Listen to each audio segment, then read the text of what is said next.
नमस्कार मंडळी, आपण खूप वेळेस वेगवेगळे गुलाबजाम कसे बनवायचे ते पाहिलेले आहेत. त्याच्या व्हिडिओज आपल्या चॅनलवर आहेत. पण आज ना आपण ब्रेडचे गुलाबजाम बनवणार आहोत. एकदम सोपी आणि टेस्टी अशी रेसिपी आहे आणि पटकन बनते. चला पटकन सुरुवात करूयात रेसिपीला. त्यासाठी काय करायचे, येथे 8 ते 9 आपण ब्रेडचे स्लाइस घेतलेले आहेत. त्याच्या जे कटा आहेत ते आपल्याला सर्वप्रथम कट करून घ्यायचे आहेत व्यवस्थित.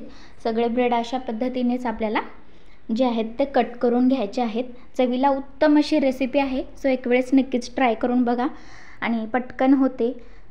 मावा नसेल तर त्याऐवजी तुम्ही यापासून गुलाबजाम बनवू शकता. आता इथे सगळे ब्रेड आपण कट करून घेतलेले आहेत. आता एका ताटलीमध्ये आपल्याला हे ब्रेड हाताने थोडेसे मोडून टाकायचे आहेत त्यामध्ये. आता एक चांगलासा फ्लेवर यावा यासाठी ना मंडळी, तुम्ही यामध्ये 2 ते 3 चमचे मिल्क पावडर वापरू शकता. त्यामुळे ना एकदम मार्केटसारखा जसं गुलाबजाम लागतो सेम तसंच त्याचं टेक्स्चर येतं किंवा चवसुद्धा तशीच लागते. पण इथे मी वापरलेलं नाही कारण माझ्याकडे नव्हतं, परंतु असेल तर आवर्जून नक्कीच वापरा. आता इथे 1 वाटी दूध आपण घेतलेलं आहे ते त्यामध्ये टाकायचं आणि आपल्याला याला व्यवस्थित असं मळून घ्यायचं आहे. जसं व्हिडिओमध्ये दाखवलेलं आहे सेम त्या पद्धतीने. साधारण 1 वाटी दूध आपल्याला एवढ्यासाठी लागलेलं आहे.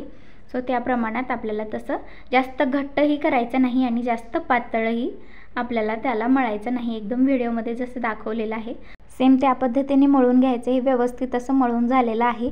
एक 10 मिनिटे आपल्याला याला रेस्टसाठी ठेवायचं जेणेकरून ते व्यवस्थित भिजलं जाईल आणि व्यवस्थित त्याचे गुलाबजाम तयार होतील. सो एक 10 मिनिटे आपण याला झाकून ठेवूया. तोपर्यंत चाचणी बनवून घेऊयात. येथे पॅनमध्ये 1 वाटी साखर मी घेतलेली आहे. त्यासाठी अर्धी वाटी पाणी आपण येथे टाकून घेऊयात आणि याला चांगलासा पाक होऊ द्यायचा आहे आपल्याला. अगदीच होणार नाही जास्त, एक 10-12 होतील गुलाबजाम त्यापासनं. सो तितक्यापुरतंच आपण येथे पाक बनवणार आहोत. एक 5 ते 10 मिनिटात आपला हा पाक बनवून तयार होईल. मीडियम गॅसवर आपण त्याला उकळी यायला ठेवून द्यायचं आहे. जोपर्यंत हे होते तोपर्यंत आपण गुलाबजामसाठी तेल गरम करायला ठेवूयात. इथे साधारण 1 ते 1.5 वाटी तेल असेल. सो आपल्याला जसं लागतं किंवा आपले गुलाबजाम त्यामध्ये व्यवस्थित तळता येतील इतपत तेल त्यामध्ये असायला हवं. आता तेल जोपर्यंत गरम होते तोपर्यंत आपण याचे बॉल बनवून घेऊया. तिथे बघू शकता मस्त असं पीठ हे बनवून तयार झालेलं आहे. थोडंसं एक वेळेस आपण त्याला मळून घेऊयात म्हणजे थोडंसं सॉफ्टनेस त्यामध्ये येईल आणि त्याला व्यवस्थित असं मळून झाल्यानंतर आपल्याला हव्या तशा आकाराचे लहान मोठ्या साईजमध्ये आपण त्याचे बॉल्स जे आहेत ते बनवून घ्यायचे आहेत. पण बॉल्स बनवताना त्यामध्ये क्रॅक अजिबात येऊ देऊ नका. एकदम स्मूथ सॉफ्ट असे आपल्याला याचे बॉल्स बनवून घ्यायचे आहेत. साधारण याचे 12 बॉल्स बनवून तयार होतात. सगळेच बॉल्स आपण इथे बनवून घेतलेले आहेत. सो बघू शकता मस्त असे बॉल बनवून तयार झालेले आहेत. जास्त लहानही नाही आणि जास्त मोठेही नाही. चला तेल गरम झालेलं आहे, त्यामध्ये आपल्याला टाकून घ्यायचे आहे. तेल कधीही गुलाबजाम तळताना तेल हे खूप गरम नसावं. थोडंसं हलकंसं जसं आपण बॉल्स टाकल्यावर थोडेसे बबल्स साईडनी येत आहेत तसं असावं, म्हणजे ते आतल्या बाजूनी वरपर्यंत एकदम चांगल्या प्रकारे तळले जातात, आतमधून कच्चे राहत नाहीत. नाहीतर जर गरम गरम तेलात जर ते टाकले तर फक्त वरची साईड जी आहे ती तळली जाते, आतमधून गुलाबजाम जे आहेत ते कच्चे राहतात. त्यामुळे एकदम यामध्ये आपल्याला ते तळून घ्यायचे आहेत. जोपर्यंत आपले गुलाबजाम तळताय तोपर्यंत बघू शकता इथे चाचणी आपली बनवून तयार झालेली आहे आणि त्यामध्ये आपण थोडेसे वेलदोड्या जे आहेत त्या क्रश करून टाकलेल्या आहेत.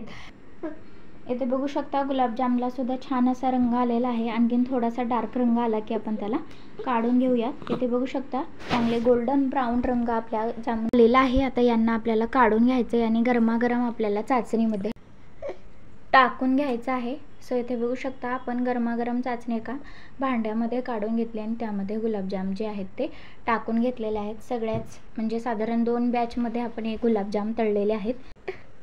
एक बॅच तळून झालेली आहे ती टाकून घेतली आपण. आता ही दुसरी आणि शेवटची आहे तीही त्यामध्ये आपल्याला टाकून घ्यायची आहे.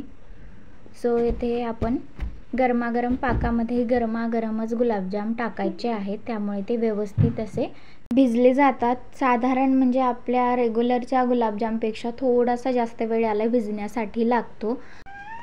जर आपले गुलाबजाम अर्ध्या तासात भिजत असतील तर साधारण याला 1 तास तरी लागतो आणि द्यावाच लागतो. सो त्या पद्धतीने आपल्याला द्यायचं आहे. आणि ते गुलाबजाम जे आहेत ते तासाभरात चांगले असे भिजलेले आहेत बघू शकता आणि सॉफ्टसुद्धा झालेले आहेत. रंग आतून यासाठी पांढरा आलेला आहे कारण ते आपण ब्रेडपासने बनवलेले आहेत. सो व्हिडिओ आवडला असेल तर प्लीज चॅनलला लाईक, शेअर आणि सबस्क्राईब करायला विसरू नका. भेटूयात पुढच्या व्हिडिओत अशाच नवनवीन आणि साध्या सोप्या छानशा रेसिपीसहित. तोपर्यंत खात राहा, खाऊ घालत राहा, मजेत राहा. धन्यवाद. Bye bye.